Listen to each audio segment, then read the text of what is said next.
Halo teman-teman semua, apa kabarnya? Semoga semuanya dalam keadaan baik dan sehat ya. Hari ini ketemu lagi dengan saya Feby. Visi saya adalah ingin membantu teman-teman semua untuk menjadi versi terbaik dari diri teman-teman sendiri, baik dari kesehatan, kecantikan, maupun penghasilan. Nah, hari ini masih bersama dengan suami saya, Dr. Andri, spesialis kedokteran jiwa. Hai semua. Ya, kita mau ngomongin suatu topik yang akhir-akhir ini tuh lagi marak ya.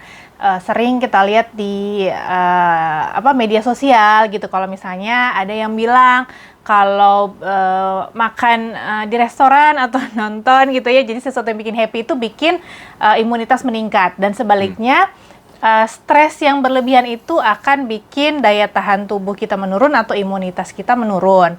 Nah, makanya saya mau ajak nih suami saya untuk sharing ke teman-teman semua, sebenarnya hubungannya di mana sih ya, kalau misalnya apa benar kalau misalkan orang stres itu daya tahan tubuhnya menurun gitu. Nah, menurut kamu gimana? Ya, memang kalau kita bicara tentang masalah stres dan daya tahan tubuh, imunitas, itu sangat kompleks sekali ya. Kalau kita lihat tidak semudah kita happy, terus kemudian imunitas kita meningkat. Ya, itu yang perlu diingatkan. Jadi, kalau misalnya teman-teman ada yang mungkin melihat bahwa, oh saya nonton di bioskop, itu bikin saya lebih happy, atau makan dine-in akan lebih happy, ya enggak juga. Karena risikonya kalau saat ini di masa pandemi, jauh lebih besar ya. Dan saya suka bilang juga hati-hati. Kalau nggak lagi pandemi sih nggak apa-apa ya. Ya, tapi kalau kondisinya seperti ini mungkin harus hati-hati. Yang paling sering kali dikaitkan keilmuannya itu namanya ada ilmu psikoneuroimunologi. Jadi ada kaitan antara psiko, artinya di otak. Ini, kemudian neuro, sistem saraf pusat, dan imunitas atau imunologi. Dan ternyata ini tidak semudah yang dibayangkan, karena banyak banget yang berhubungan dengan misalnya sistem interleukin, Kompleks ya. sel mas, ya banyak banget dah. Nah, namun kalau kita perhatikan secara gampangnya aja dah nih buat teman-teman, kalau kita berbicara tentang orang yang mengalami stres, biasanya sistem yang berkaitan dengan sistem di sistem saraf pusat itu adalah yang berkaitan dengan HPA axis atau hipotalamus pituitary adrenal axis ataupun JARAS. Nah, Bahasa Indonesianya adalah? ya bahasa Indonesia bikin begitu, hipotalamus atau disebut ya hipotalamus, pituitary kan kelenjar anak ginjal, adrenal itu ya. Jadi orang suka taunya itu kalau orang stres itu kortisolnya tinggi. Ya. Jadi itu sebenarnya perannya. Jadi kalau teman-teman suka ada yang Hormon nanya, kortisol itu hormon ya? hormon kortisol itu sebenarnya hormon yang juga dibutuhkan oleh tubuh kita. Iya. Kalau kita kekurangan hormon kortisol, itu ada penyakit yang namanya, banyak ya penyakit Addison disease itu salah satunya. Itu malah nggak bagus. Kita jadinya loyo, lemas, tidak bertenaga. Kita minum kopi di pagi hari, itu sebenarnya untuk meningkatkan salah satunya hormon kortisol. Jadi kalau bangun tidur itu biasanya hormon kortisol kita lagi tinggi. Ya, makanya kalau untuk orang yang mengalami depresi, udah hormon kortisolnya tinggi, ditambah dengan konteks depresinya sendiri membuat tinggi, dia jadinya lebih stres atau lebih merasa nggak nyaman tuh di pagi hari. Gitu. I see. Nah, namun kalau kita bicara tentang keilmuan psikosomatik medis, memang dalam jangka panjang kortisol itu bisa menimbulkan banyak problem di dalam tubuh kita. Salah satunya adalah banyak membuat oksidasi. Jadi istilahnya tuh kalau misalnya ngebayangin itu kayak apel. Besi ya. Ya, apel atau besi ya. Jadi dia tuh kalau oksidasi itu kalau kita lihat tuh kan apel tuh kalau dibiarkan di udara terbuka, udah dipotong gitu ya, terus itu kan jadi terbuka jadi hitam ya. Nah, kalau di tubuh kita juga bisa begitu diumpamakannya analoginya, atau ya seperti kayak karat. Ya, karat. Jadi kalau kita misalnya ada besi kemudian ditaruh di luar gitu ya, besi biasa ya, nggak pakai perlindungan cat atau anti karat kan, itu lama-kelamaan berkarat. Jadi sebenarnya oksidasi inilah yang banyak dipermasalahkan kalau misalnya kortisolnya tinggi. Nah, kortisol tinggi itu dia bukan cuman sistem yang berkaitan dengan otak, atau misalnya orang tuh jadi depresi, jadi loyo, jadi kurang bertenaga, tapi juga tubuhnya menjadi kurang baik gitu ya.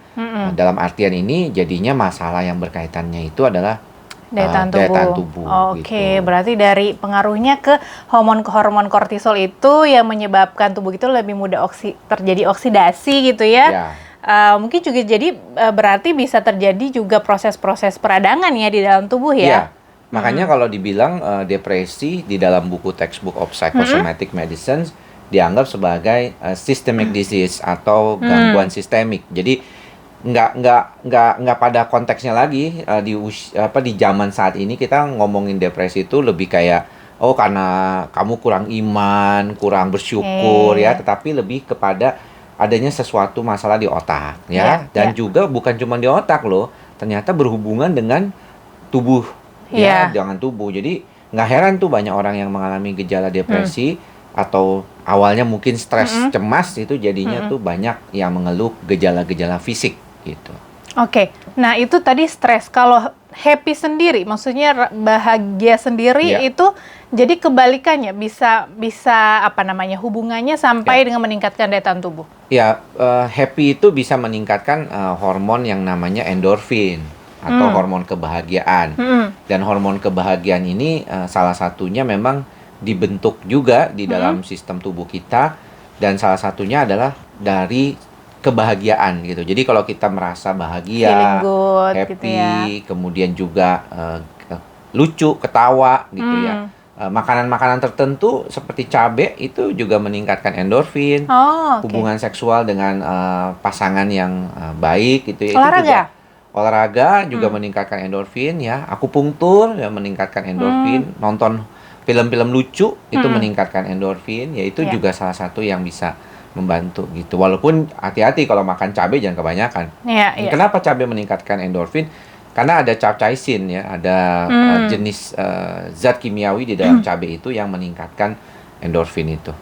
Nah, si endorfin sendiri ini ngapain ke tubuh kita sampai bikin daya tahan tubuh kita meningkat? Ya, jadi biasanya kan ada kerja di sistem otak kita itu yang membuat ada perasaan bahagia. Ya, kita tahu misalnya contoh di hipokampus ya, itu yang berkaitan dengan mood, atau di bagian otak yang berkaitan dengan kognitif ya, di prefrontal di bagian depan.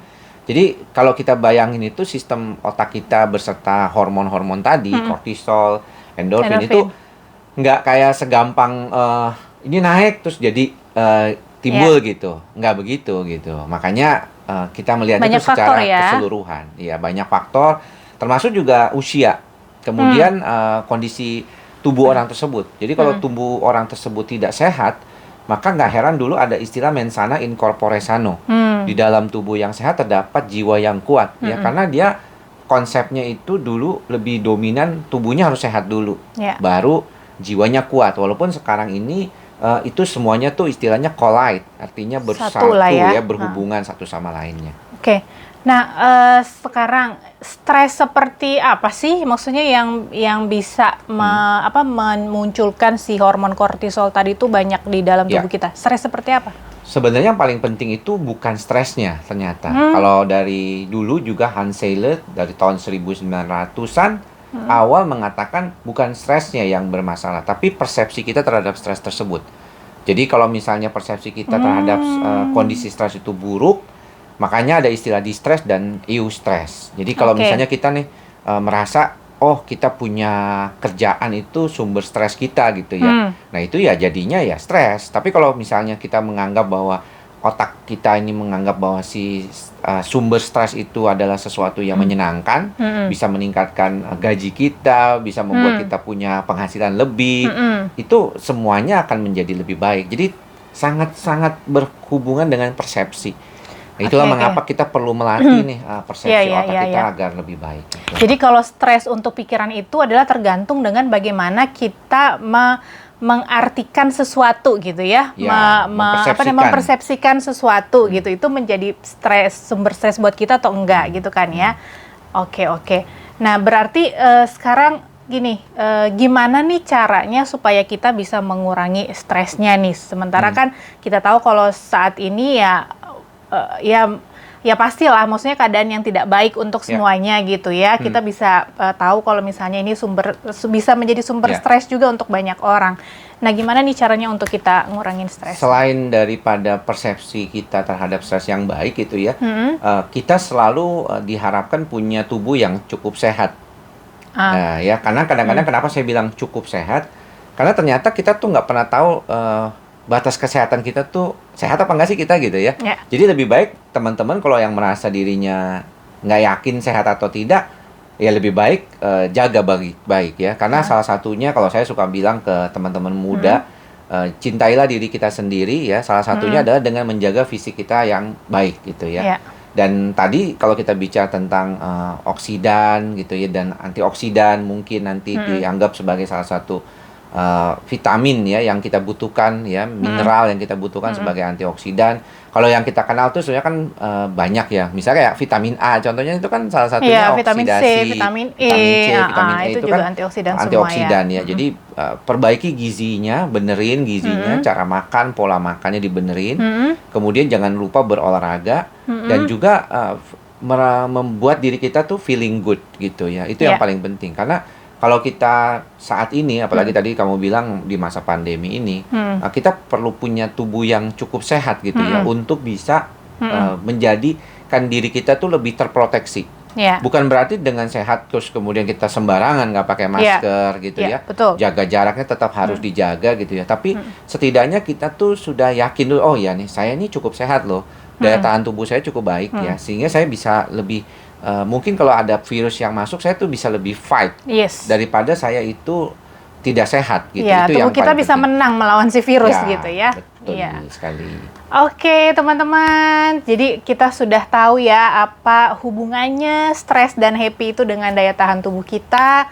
Kemudian juga apa yang bisa kita lakukan ya untuk supaya manajemen stres lah ya. Dan yang ternyata paling penting juga untuk membuat tubuh kita sehat dulu ya. Dan kemudian juga adalah bagaimana cara kita merespon terhadap kejadian yang ada terhadap diri kita gitu ya. Melatih ya, itu perlu dilatih ya bagaimana kita merespon jelas, karena nggak mungkin bisa tiba-tiba aja muncul kayak gitu. Ya. Oke, teman-teman, itu aja dari saya. Semoga bermanfaat. Nanti di video saya yang berikutnya mungkin saya akan membahas lebih tentang antioksidan ya. Oke, terima kasih. Semoga bermanfaat. Bisa like, subscribe, jangan lupa share ke teman-teman kamu ya.